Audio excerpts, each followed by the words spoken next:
Brother Honest Confessions, welcome back. Tibva tapinda munyaya yedu yakutanga. Mwari vakandivhurirawo mhanza iko zvino ndava nemari yakawanda nemota, dzimba. I managed to acquire a building mu CBD muno muHarare, but the issue is pfungwa yekuroorwa handisisina. Ndinototya kuzoita as if someone is rigging in order to have my wealth. I mean, I have everything. I did all this through my sweat. So obvious that at the end munhu wacho anenge achida kundiroora ndini ndotozopedzisira ndakumuchengeta, or some way somehow you will benefit from me instead of the opposite. Nekuti I have something for my lifetime. Ndinonzwa kuti dai ndagona ndaita zvangu vana out of marriage. Is it a good idea for me? I mean, is it a must kuti munhu unge uchizoroorwa chero usingade? Is it that bad if you decide kuzviitira hako vana vako uri kunze kwemarriage? Wongomitiswa zvako, then you take care of the kids zvisina kudanana mukati. Is it a must kuti vabereki vanofanira kudya mari yako yeroora? But I also have my businesses. They are not even struggling. Ndovapa mari. I don't know if vanhu vari pachirongwa chenyu vakakwanisa kundinzwisisawo nyaya yangu. Is it a must kuti munhukadzi aroorwe?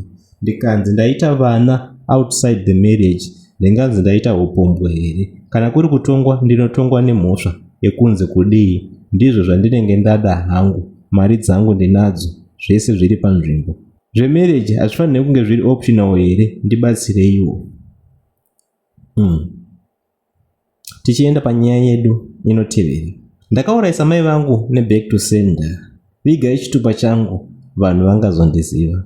Ndiri mukadzi ane 30 years, ndakaroorwa 7 years ago, but until now mbereko yaramba. Kumaprofita ndaneta, so ndakazoenda kune muprofita wenguo tsvuku akati wakasungwa nemunhu wepadhuze, but I didn't believe this. So ndakazonzi since musingagutsikane ndokuitira go back to sender uzvionere wega munhu wacho. Ndakabvumira mudenga ndikanzi shandisa muteuro uchaona zvichaitika after 3 days. Ndakaita saizvozvo. Ndichingopedza kushandisa muteuro, amai vangu vakangotanga kuti chibereko changu kuzvimba dumbu vachida kuzvara datya ndiye sarei.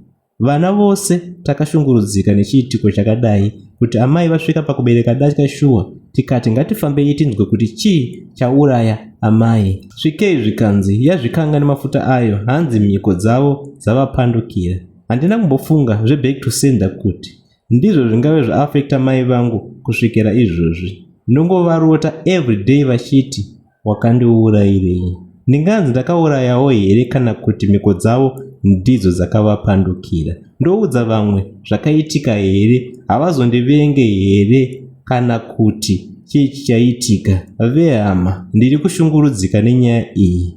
Kana ungadai uriwe wakauraya, waizosvikawo pakuita sei nenhau yangu iyi? Ndinokumbirawo rubatsiro rwenyu kune vanoziva. Hombe iyi nyaya hombe zvekuti it's my first time again I'm hearing this, kuti go back to sender inonobata amai, kuti mai ndo vanenge vakabata chibereko chemwana. Zvishuwa vanenge vari mai vako here vangati vangakuitire mhiko yakadaro, kutoti mwana uyu haatobate nhumbu kuzosvika achizosvika muguva, kusvikira azosunungurwa naivo kana kuti nasomeone. But yei zvakangoomo hazvo.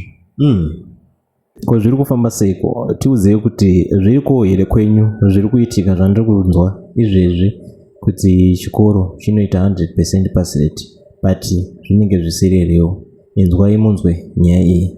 Ndakapasa zvangu mukoma ndikabva ndaenda kuuniversity, ndiko kwandakatanga kuomewa nezvino. So nyaya yangu yakamira yakadai. Pachikoro pandainge ndichidzidza, taidzidza hedu mune zvakanaka. Ma private schools zvaari handichakwanisa hangu kubuda pachena kuti chikoro chachona ndechipi. So zvinoitika ndezvekuti you will be learning everything, mostly you will be focusing nema exam papers. So ma A levels nema O levels anopasa 100%, pobva patongoshaya anenge afoira. So it goes like this. Kana pachinge paine bepa rinenge richida kunyorwa, rinototanga razivikanwa nevanhu vanokufanira kunge vanga vachinyora before ranyorwa, but bepa iri rinenge richingonzi it's just a specimen. ndizvo zviri kuitika muzvikoro private schools saka zvadaro zvinobva zvanzi specimen iroro you must study it hard, unge uchiriziva kunze nemukati zvese zvinge zviri mumusoro mako, but you will later find out wapinda muexam kuti that specimen yamainge muri kudzidza pese apa zvichinzi inge uchiiziva ndo the same paper exactly rinozongouya muexam mako wozongoona kuti zvandanga ndichingodzidza pese apa ndo zvazongouya one. That is how people vachipasa pazvikoro private schools zvakawanda. Imimi pafungei mukoma kuti munoona sei kuti vanhu vanonzi pachikoro ndizvozvo vanhu vanenge vaine vana vakabudirira vanenge vachingonzi ngavaende private schools. Munoti vanhu vane mari vaya havanawo here vana madofo vanenge vachizofoira kana pachinge paitika exam? Pafungei mukoma, but I just wanted to share nemi kuti munge muchizivawo kuti chii chiri kuitika kunze uku. Inini hangu ndakapasa, but not because nekuda kwezvaiitika zvemaspecimen, but I so believe kuti chero dai tisina kunge takaudziwa kana kuonera maexams atainge tichazonyora, I was also going to pass. Now zvava kundinetsa ndezvekuti nepasi yandainge ndakaita ndiine 20 points A level, degree randakazosarudzirwa nevabereki munozviziva kuti semwana haukwanise kuti unge uchizvisarudzira degree rako raunenge uchida kuita. Vabereki ndo vanotongokuudza kuti pane future ndeapa, ndakabva ndanzi ndinge ndichizongoita either law kana kuti ndinge ndichizoita engineer kana kuti doctor. Ndakati inini zvekuswera ndichibatana nezvimwe zvinhu zvakawanda handisi kuda. It's better ndinge ndichingoita easiest profession yandagara ndichingonzwa nevanhu vakasiyana-siyana. Ndokuzvisarudzira hangu kuti ndinge ndichizviitira doctor. Asi ndiriko ku-A level, I mean ku-university kwangu, zvinhu zvakazotanga kundiomera. Zvandainge ndava kusangana nazvo nezvandainge ndichimboitirwa ndiri ku-A level zvainge zvatosiyana totally. Nekuda kwekuti pauniversity pandakaenda apa painge pasingaite zvekuonerwa mapepa kana kuudziwa, though hangu ndainge ndichigona, but I wasn't scooping ku level randainge ndichimborova ndiri ku-A level. Chero vabereki vangu vanozviziva. First year chaiyo ndaidzokorodza izvezvi kava kechitatu zvava kutosiririsa mukoma. Handichatozive neni kuti ndoita sei kuti ndinge ndichizochinja zvakare degree randangatatanga iri. Zvava kunyadzisa kushamwari uyezve nehama, nekuti vabereki vangu sinzi vari vakuru vekuchechi vakatofambisa information yekuti mwana wedu ava kuzonoita doctor, and the whole family, I mean the whole clan, vava kutozviziva kuti ndava doctor. Apa ndichingori kuuniversity ndiri kushungurudzika nezvinhu zvepasi-pasi, handizive kuti ndichapabudawo sei apa, and degree racho rine makore akati one day. Manje kana ndichinge ndatotanga kufoira kudai ndichasvika pakubudirira ndigokwanisa kuenda kumberi here kana kuti ndichangogumira pano ndashungurudzika mukoma? Handizive kuti ndingayambire vamwe kuti kudii kana kuti ndiko kwandingati ndokufumura vanhu kwacho here. Ndinganzi ndakanganisa here kutaura nyaya iyi, asi ndizvo zviri kuitika. Hongu vanhu tinenge tagara tichigona zviri kuitika muzvikoro umu zvakaoma mukoma. Ipapo unenge uchiti vana vari kupasa zviri genuine. Yeah. But it's so very strange sure kana zvichinzi 100% pass rate. Since chero hazvo zvichinzi 100% pass rate, chero anenge aine 70 kutangira pa 70% pa 100 handi vanenge vachiiti if it's A level mumwe anogona ane 70 mumwe ane 80 mese mungori mu 100%. But the thing is ma-A achona anozowandisa. Chero vana vachinzi vanogona zvinengei, pane pamwe paunozvinyasoona kuti this school iri kungoramba ichinzi iri pass rate angori pamusoro, vana vari kungopasa gore negore, hapana kana kumbodzikira magrades arongoramba ari kumusoro. Ndaizvibvunza neni kuti saka munotaura here kuti chero vana vevanhu vane mari ndivo vega vanongokwanisa kuexcella, then vana vevanhu vasina mari why is it vachingostruggle? Ndo pandatozotanga kuzvibhiliva zveshuwa kuti mari ine power, mari ine simba. If you've got money you can do all sort of evil things, but tingati here yakaipa. Tichienda hedu panyaya inotevera. Rimwe gore ndakaroorwa ndine 12 years ndiri grade 7. Ndaigara naambuya vangu, vabereki vakafa, mbuya vakazoshaya, ndobva ndasara ndichigara ndega. Chikoro ndakabva ndamira pagrade 7 ipapo. Apa naambuya taigara kumaruzevha, taitochengeta pamba pemunhu. Mbuya pavakashaya ndobva varidzi vati handingagari ndega, vakatsvaga mukomana wandaigara naye tichichengeta pamusha. Regai nditi gagaga, tabva tatotanga kudanana nemukomana uye ndobva atondimitisa. Varidzi vemusha ndokutidzinga tikaenda kumba kwemukomana uye. Apa kwakanga kuna mainini mukadzi wababa vacho. Baba vakanga vakashaya, mainini vaisatida kana. Takagarira kushinga, ndokupona matwins angu. Murume ndokuuya Joni akashanda, ndokubva atumira mari kuti tiuyewo Joni nevana vangu vaviri vakomana. Ndikati Mwari makanaka, zvangu zvaita. Takagara 1 month, zvinhu zvichiita. Taingoonawo yeraramo. After month murume akaita accident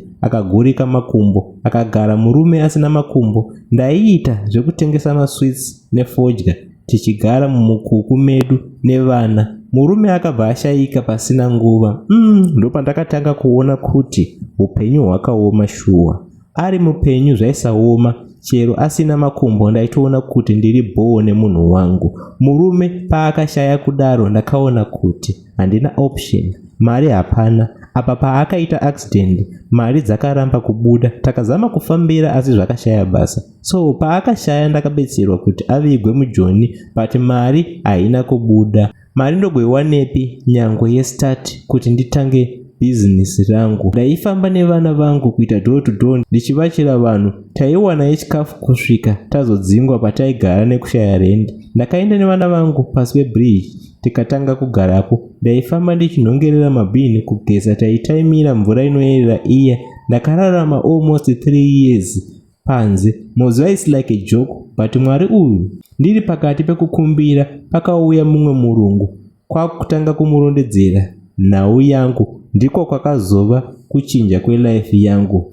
Nanhasi you cannot believe kuti kubva pakurara pasi pebridge kuenda ndichinoita house girl, now ndava overseas. Ndakutoita zvekutojingirisira vanhu maCOS ndichivatsira vanhu vanenge vachida kuuya kuno overseas. Ipai vanhu namba dzangu vanenge vachida kubatsirwa. Asi mari yangu inoti dhurei, since zvinhu izvi zvisingaitwe mahara.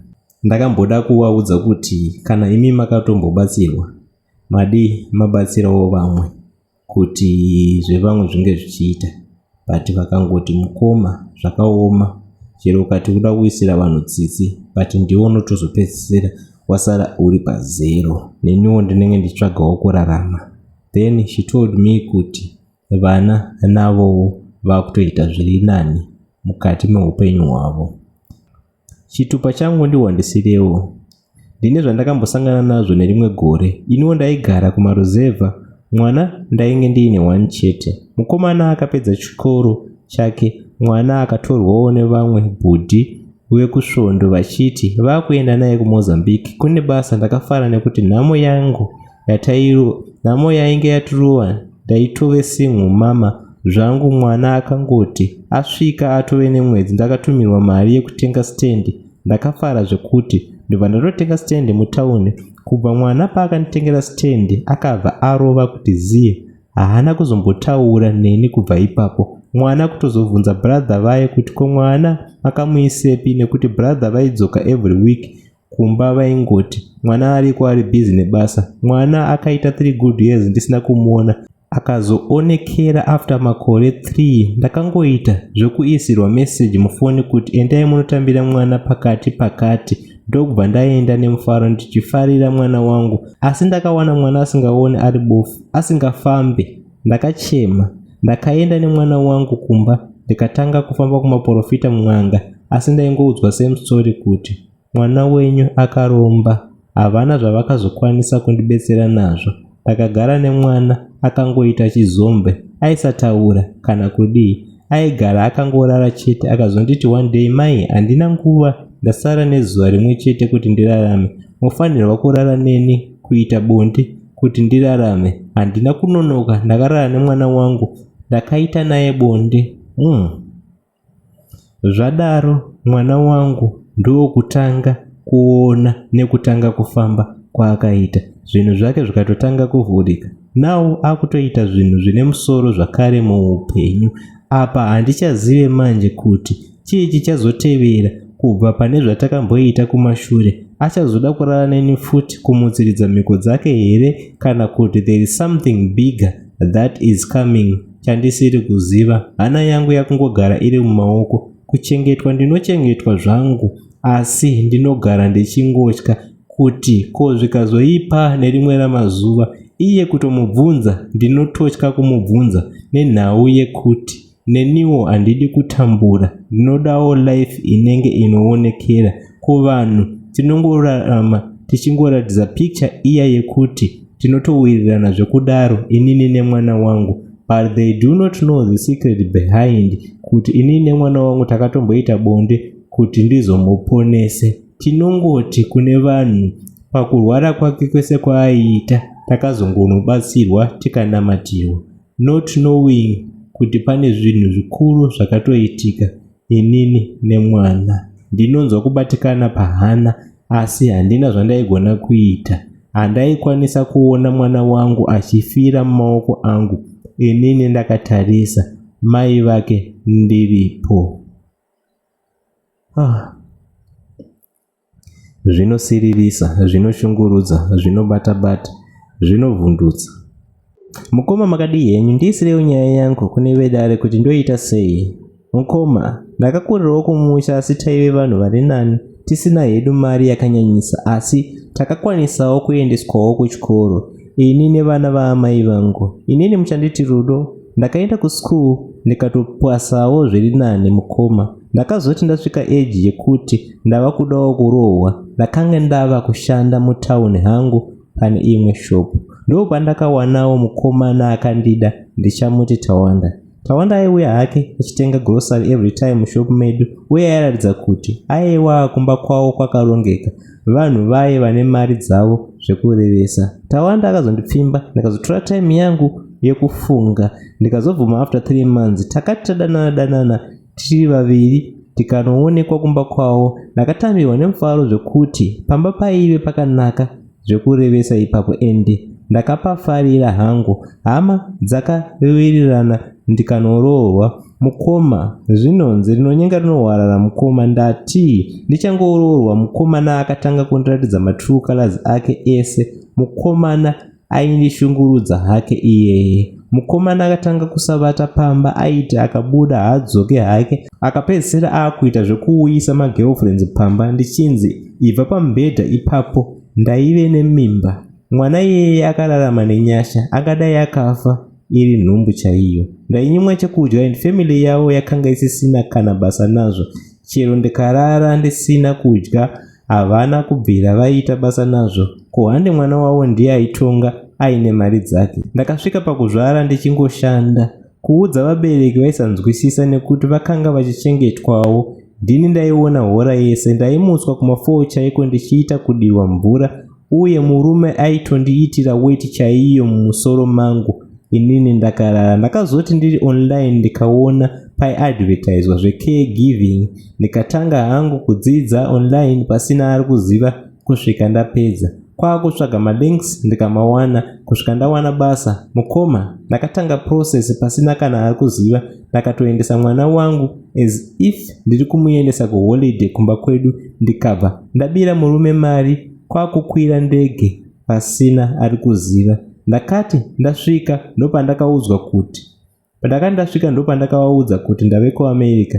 Ndakabva ndamubloka murume nehama dzake. It's now 7 years ndiriko. Mukoma, ende zvinhu zviri kundifambira. Mwana wangu ndakatora, asi chava kundinetsa murume uye akundinetsa, uye nevabereki vangu vakatanga kundinetsa kuti dzokerana nemurume apa. Mhuri iyi yava kutambura zvamanje manje. Kana ndimiwo mukoma, ndinganzi ndakakanganisa here?